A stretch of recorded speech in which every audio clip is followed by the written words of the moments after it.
Alright, so this is going to be section 7.7, which is indeterminate forms and L'Hopital's rule. You may or may not have looked at a little bit of this section so far. So if not, we're going to kind of go back from the beginning. If you have, then we will kind of retouch on some of the things you've probably already seen. So if you remember back to the early chapters, like chapters 1 and 2, you will remember talking about indeterminate forms. So indeterminate forms are forms that have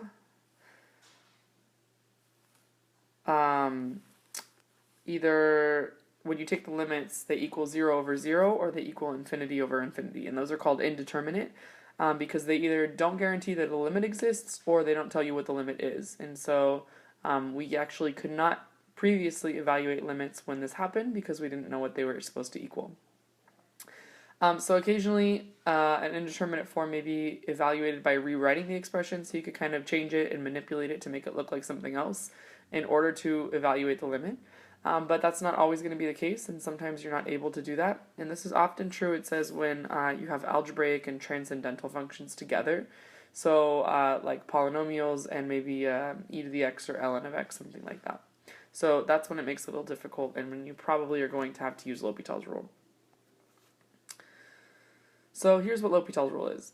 First, it stems from the extended mean value theorem. So it says the extended mean value theorem states that if f and g are both differentiable on an open interval and continuous on the closed interval, such that the derivative of g doesn't equal 0 for any of the x's in the interval, there has to be some point c where if you take the derivative at c and you divide it by the derivative of g, that it equals f of b minus f of a over g of b minus g of a, which if you recognize that, that's actually when you take the integral of a function from a to b, that's what it equals. So that's from the fundamental theorem of calculus, that's what it equals.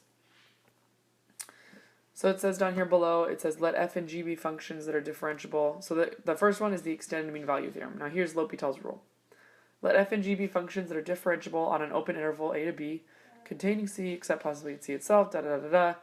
It says L'Hopital's rule states that if the limit of the two quotients, f of x divided by g of x, as x gets closer to c, so as x approaches c, if it produces the indeterminate form 0 over 0 or infinity over infinity, then the limit as it approaches 0, or c I should say, of the two quotients, f of x divided by g of x, is the limit of the derivative of the top divided by the limit of the derivative of the bottom.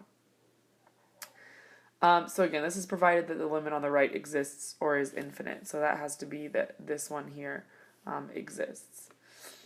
So it says this result also applies if any of the following are true. So infinity over infinity, negative infinity over infinity, infinity over positive infinity, so on and so forth. You get the point. Alright, pause the video if you need to copy all that down. Oh, it's kind of blurry back here. That's okay. This first part of here, I'm going to be really honest with you guys. They changed the book and these notes come from the newer edition. So I'm not really sure what they intended for me to put in this blank here. I'll figure it out and I'll let you guys know. So don't fill in this blank yet. This first one down here, I know it's kind of blurry on my page, but I think on your page it should be a little clearer. It says the limit as x approaches 0 of 1 minus cosine x over 2x squared minus 3x. So here's what L'Hopital's rule says. It says if you were going to do direct substitution, so actually plug in 0 from here, alright, actually plug it into x here, and plug it into x here, and plug it into x here. And you'll notice that when you do that, you get 1 minus cosine of 0, which is 1 minus 1, which is equals to 0, and divided by 2 times 0 squared plus 3 times 0, which is 0. So you actually get that indeterminate form of 0 over 0. And we can't work with that because we don't know either 1, we don't know that the limit exists, or 2, it just doesn't tell us what the limit is. So what L'Hopital's rule says is if this happens, where you directly substitute it in and it equals 0 over 0, then you can use L'Hopital's rule, which says to take the derivative of the top. So the derivative of 1 minus cosine x is here, 1 plus sine x. And then I take the derivative of the bottom. So the derivative of 2x squared minus 3x is 4x minus 3. So it's the derivative of the top divided by the derivative of the bottom. And now I can do direct substitution again. So now if I take my 0 and plug it into x on the top and plug it into x on the bottom, I get 1 plus sine of 0 divided by 4 times 0 minus 3, which ends up giving me 1 plus 0 divided by negative 3, which is negative 1/3. So as you can see, L'Hopital's rule helps us to simplify it enough to the point where we can actually get an answer for our limit without having to go through a calculator. We can do it by hand using L'Hopital's rule. And then the second example, zoom out just a little bit. There we go. The second example, we actually have to use L'Hopital's rule twice. So I tried direct substitution. I plugged in 0. I got 0 for the top. I got 0 for the bottom, which means that I have the indeterminate form of 0 over 0. So I used L'Hopital's rule once. I took the derivative of the top, so negative 3x squared gave me negative 6x. That's the derivative of that. And then I took the derivative of the bottom, so be careful with your steps, but the square root of x plus 4 gave me 1/2 x plus 4 to the negative 1/2. And negative x over 4 gave me negative 1/4, and that 2 disappeared when I took the derivative. And I plugged in 0 again. I'd used direct substitution, and I plugged in 0 again. And lo and behold, I got 0 over 0 again, which is still the indeterminate form. So doing the L'Hopital's rule one time didn't actually help me. I had to do it one more time. And that's okay. Sometimes you have to do it multiple times.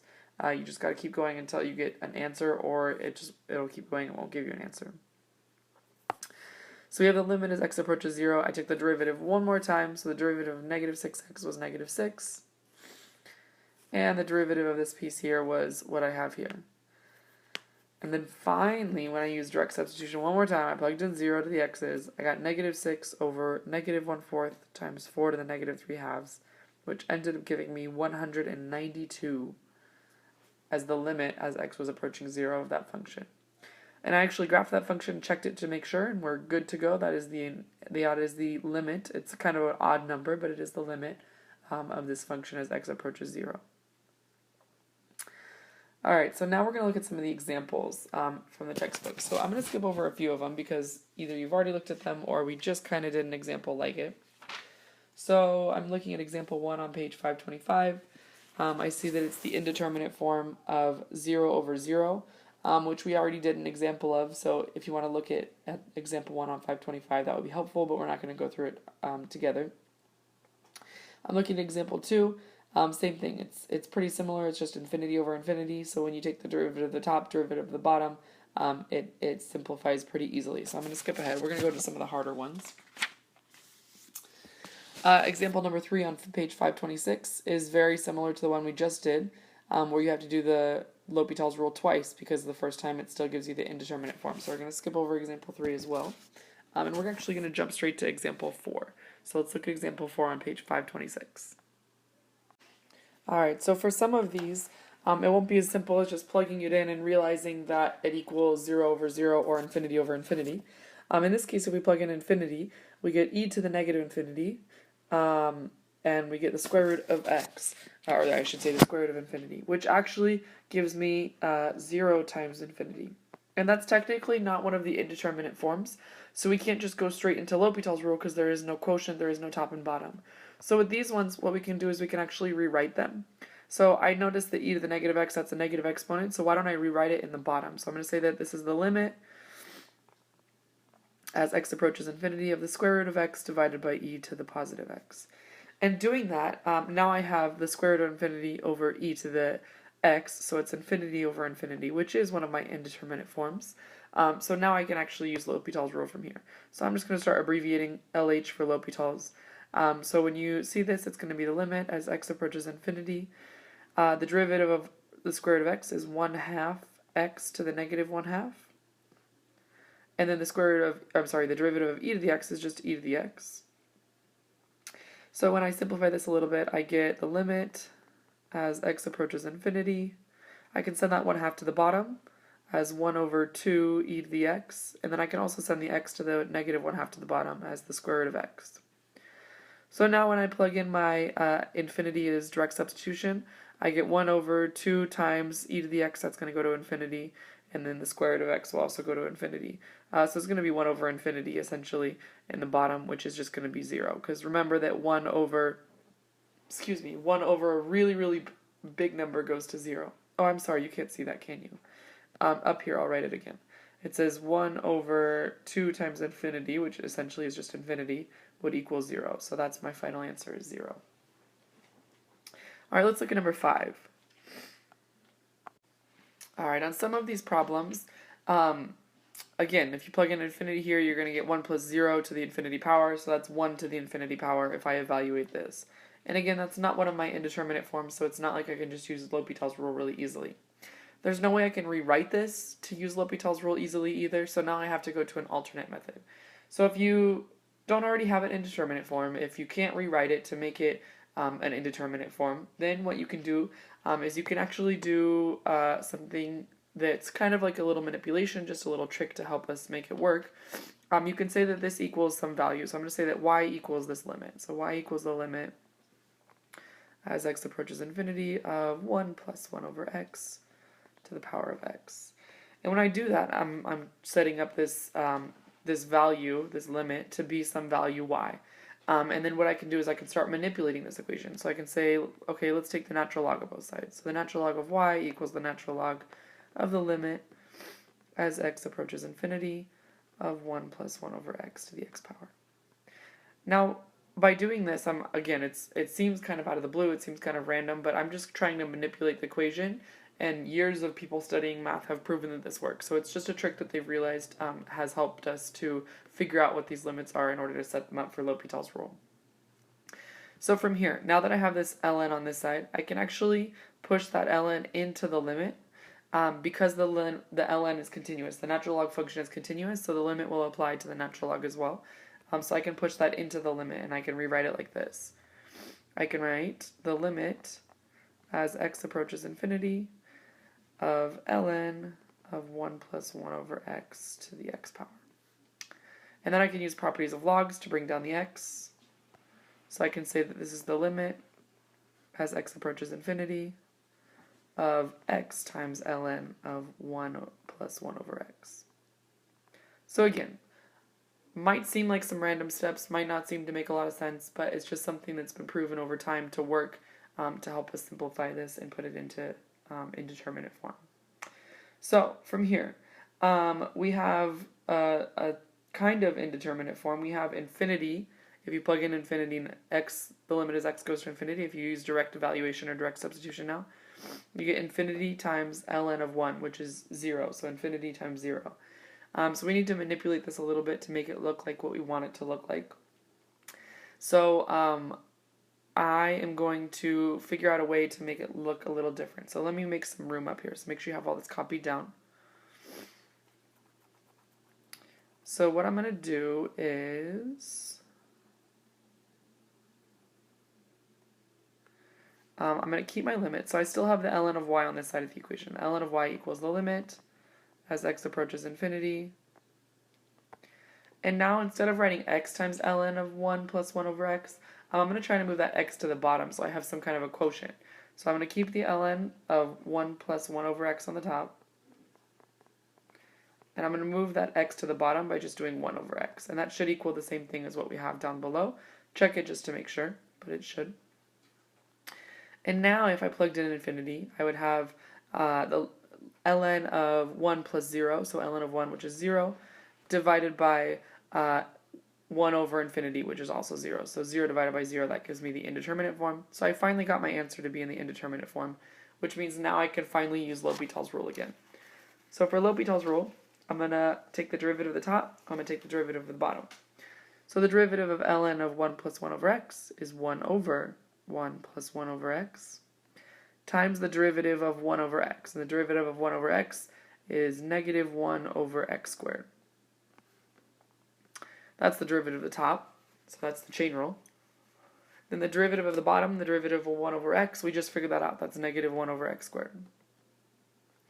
So looky what happens. This cancels out with this.